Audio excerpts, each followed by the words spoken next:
فأنا ناصح لإخواني بالصدع بالحق تبيض وجوههم. السكوت في مسألة الحزبية يضرها، فاصدع بما تؤمر وأعرض عن المشركين. سلامي على دماج ورجالها والشيخ يحيى ودار العلم يا سعد بانيها. Bismillahirrahmanirrahim. Kita lanjutkan pembahasan tafsir Syarah Sahih Bukhari hadis ke 508. Cuma yang semalam ya yaitu 507 yang dikatakan di sini haddatsana Muhammad ibnu Abi Bakar al-Muqaddami al-Basri qala haddatsana Mu'tamir. Anak tadi malam mengatakan dia Kufi, salah, yang betul Basri. Basri juga. Beliau adalah Mu'tamir bin Sulaiman. Saya Abu Muhammad. Anak bilang apa? Abu Abdillah. Saya kalau yang Muhammad bin Abi Bakar, anak bilang Abu Abdillah. Itu Abu Abdillah.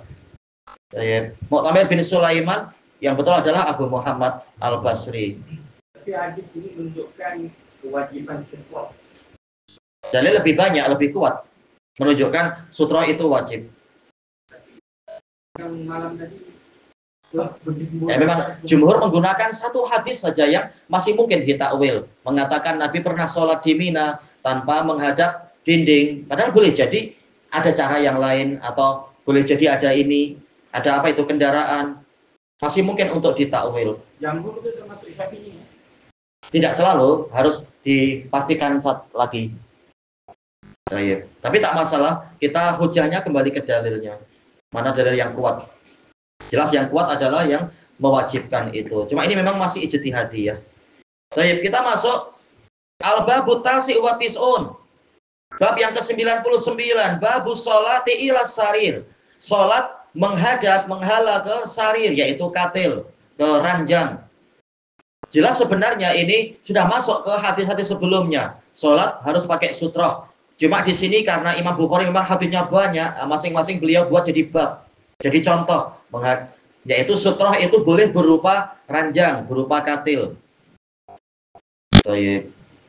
Al-hadisu samin ba'da khamsimi'ah 508, haddatsana Utsman ibnu Abi Syaibah. Beliau adalah Abul Hasan Utsman bin Muhammad bin Ibrahim, saudara dari Ibnu Abi Syaibah Abdullah itu. Ini saudaranya.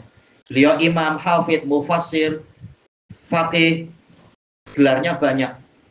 Utsman bin Abi Syaibah Al-Kufi, punya kitab tafsir, punya kitab akidah dan lain-lain, punya kitab hadis. Kufi. Qala haddatsana Jarir. Jarir, beliau adalah Jarir bin Abdul Hamid. Kunyahnya Allah musta'an, terlupakan ya. Abu Abdillah, Abu Abdillah Jarir bin Abdul Hamid Ad-Dhabi, beliau qadhi. Qadhi di Wasit.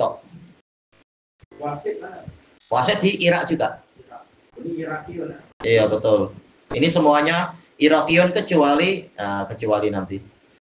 Tayyib. An Mansur ibnul Mu'tamir Abu Attab, Mansur ibnul Mu'tamir Abu Attab Al-Kufi. Tayyib, siqah.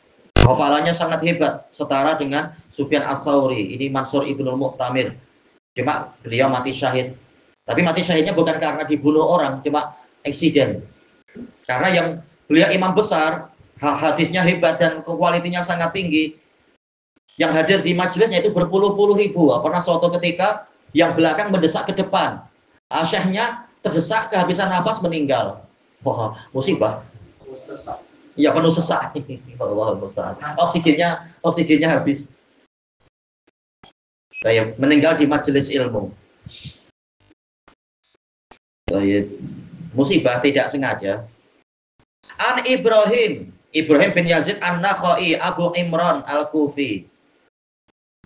Anil Aswad Al-Aswad ibnu Yazid, kunyahnya Abu Utsman.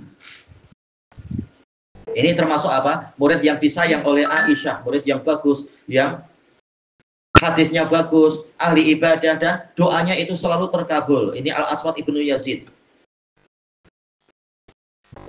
An Aisyah, ini tadi Al-Aswad ini Kufi. Nah, kalau Aisyah jelas apa? Aisyah bintu siapa? Aisyah bintu siapa? Anak-anak Abdul Fattah ingat tak? Aisyah putrinya siapa? Siapa ayahnya Aisyah? Iya, Abu Bakar As-Siddiq. Berarti rumahnya mana Aisyah? Madinah. Lahir di Makkah, pindah ke Madinah. Tayyib. Qalat Aisyah berkata kepada para tabi'in, "Adaltumuna bil kalbi wal himar." Apakah kalian menyerupakan kami dengan anjing dan keledai? Oh, memang ma'ruf kalau kita lihat di beberapa hadis, Aisyah ketika mengajar itu bahasanya tajam. Tayyib, agak apa itu keras kritikannya. Tak apa namanya ibunya kaum mukminin boleh biar muridnya lebih sedar. Tapi terkadang Aisyah keliru, sering benar tapi terkadang keliru. Kali ini keliru. Laqad ra'aituni, sungguh aku telah melihat diriku mutaji'atan ala sarir, aku berbaring di atas sarir, di atas katil. Ini menunjukkan boleh tidur di atas katil. Nah, ini bantahan kepada sebagian sufiyah yang mengatakan di antara bentuk zuhud adalah jangan tidur di atas katil. Langsung aja seperti Nabi, yaitu di atas lantai, tapi lantainya ya ada kainnya. Nah, di balik kain itu ada kerikil-kerikil. Baik. Nabi terkadang begitu, terkadang pakai sarir. Baik. Mungkin pernah begitu tatkala belum punya sarir, belum punya katil. Nah, kalau sekarang sudah ada katil, Nabi Aisyah dengan Nabi naik di atas pembaringan, di atas katil itu, di atas dipan, di atas ranjang. Ini boleh saja, tidak masalah. Baik. Fayaji'un Nabiyyu sallallahu alaihi wasallam. Kemudian Nabi Shallallahu Alaihi Wasallam datang. Fayatawassatu sarir. Beliau berdiri di tengah-tengah sarir, di tengah-tengah katil itu, ranjang itu. Fayusolli, beliau sholat. Ini menunjukkan boleh sholat dalam keadaan menghadap ke sarir. Lalu bagaimana? Bukankah kaki-kaki sarir itu di kanan dan di kiri, sementara di tengahnya kan berlubang, di tengahnya bolong. Boleh jadi di tengahnya itu ada tiang kan, ada kaki di tengah, bukan mustahil. Karena kalau hanya 4, terkadang tidak kuat dia itu. Nah, di tengahnya terkadang ada untuk menopang. Boleh jadi beliau sholatnya adalah di bagian tiangnya itu, tiang tengah, kaki yang tengah. Karena jumhur ulama mengatakan tidak boleh untuk sholat di hadapan benda yang tengahnya berlubang, seakan-akan kosong. Tapi di bagian kakinya, di bagian tiang, itu lebih selamat memang. Kecuali kalau kalau sarirnya itu ada istilahnya cadar ya. Indonesia bilang bahwa spraynya, kainnya menjuntai ke bawah. Jadi dia menjadi sutrahnya kain itu, bukan udara kosong istilahnya. Kemudian fa'akrahu an usannihah. Saya tidak suka untuk mengganggu beliau. Usannihah yaitu mengganggu konsentrasi Nabi. Fa'ansallu min qibali rijli, maka aku turun. Insalah aslinya adalah melepaskan diri secara perlahan-lahan. Dari arah kaki saya, itu berarti mundur ke belakang, turun ke bagian arah kaki, pelan-pelan. Jangan langsung lompat, nanti yang sholat terkejut.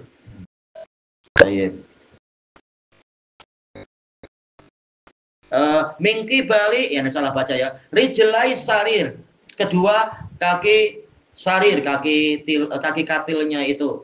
Hatta ansalla, sehingga saya melepaskan diri turun, melepaskan diri min lihafi, dari selimut saya. Boleh tidur dengan memakai selimut, terutama di Madinah musim dinginnya sangat dingin, sangat sejuk. Pakai selimut tidak masalah. Itu bukan bertentangan dengan masalah zuhud, tapi ini demi kemaslahatan. Yang menjadi permasalahan adalah Aisyah. Beliau tidak mengetahui hadis Nabi Shallallahu Alaihi Wasallam betul-betul dari kalam Nabi. Hadis siapa itu? Abu Dzar. Bahwasanya sholat salah seorang itu akan terpotong oleh wanita dewasa, wanita yang balik. Demikian pula anjing, demikian pula keledai. Aisyah menyangka ini adalah sekedar ucapan sahabat. Maka Aisyah membantah, mengatakan, kalian menyerupakan saya dengan anjing dan keledai. Karena apa? Karena yang Nabi menyebutkan, sholat terpotong oleh wanita yang sudah balik atau anjing atau keledai. Aisyah mengatakan, gimana kalian samakan saya dengan keledai dan anjing? Kemudian menyebutkan, sungguh saya melihat Rasulullah Shallallahu Alaihi Wasallam sholat ke arah sarir, padahal di atas sarir ada saya. Baik, ini bantahan Aisyah. Kata para ulama, boleh jadi Aisyah tidak tahu ini memang kalam Nabi, bukan sekedar fatwa sahabat yang kemudian diambil oleh para tabi'in. Baik, cuma apakah hadis Aisyah ini bertentangan dengan hadis Abu Dzar? Yang betul tidak bertentangan. Kalau wanitanya berjalan lewat, nah ini yang memotong. Dan juga itu apabila lewatnya adalah antara apa? Yaitu antara sutroh dengan orang yang sholat. Sementara Aisyah dalam hadis ini, apakah Aisyah melintas di antara sutroh dengan orangnya? Tidak kan? Tapi Aisyah di atas tilam, di atas katilnya. Jadi tidak memotong di antara Nabi dengan sutrohnya. Bahkan Aisyah di atas sutroh. Bahkan bukan mustahil, Aisyah agak apa? Agak di tengah. Sehingga apa? Yaitu tidak betul-betul di tepi apa istilahnya itu? Katil yang di hadapan Nabi langsung, tapi agak di tengahnya, di tengah, boleh jadi di tengah sarir. Sehingga tidak bertentangan dengan hadis tadi. Al-Hafidz mengatakan, hadis yang menyebutkan sholat seseorang itu terpotong oleh wanita, itu jika wanitanya melintas. Sementara Aisyah ketika Nabi awal sholat, Aisyah diam saja. Sehingga ini tidak bertentangan.